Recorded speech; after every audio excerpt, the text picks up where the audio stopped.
Les portes de l'aviation. Une agence de voyage à Riyad, la capitale saoudienne. À l'intérieur, uniquement des hommes, mais plus pour longtemps. Désormais, les femmes saoudiennes de plus de 21 ans ont le droit de voyager seules. Pour moi, cette décision est à la fois positive et négative.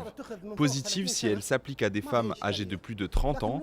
En revanche, celles qui ont entre 21 et 25 ans sont toujours considérées comme des adolescentes. Si l'une d'elles a une dispute avec sa mère ou son père, elle va faire son sac et courir à l'aéroport et personne ne pourra plus l'en empêcher.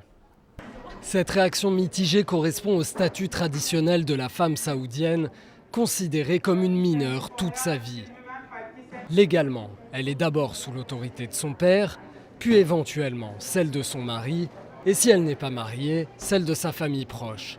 L'autorisation de voyager seule pour les femmes saoudiennes est aussi une révolution administrative.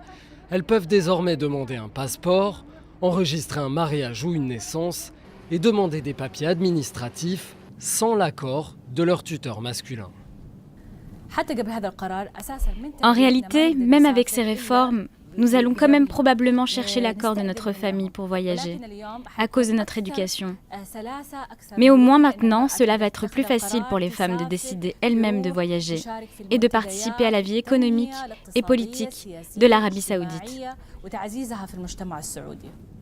Un peu plus d'un an après avoir donné aux femmes l'autorisation de conduire, le prince héritier Mohammed Ben Salman poursuit ses réformes pour tenter de moderniser l'Arabie saoudite. Mais cette ouverture sociétale ne met pas fin à la répression politique. Plus d'une dizaine de militantes féministes sont toujours emprisonnées.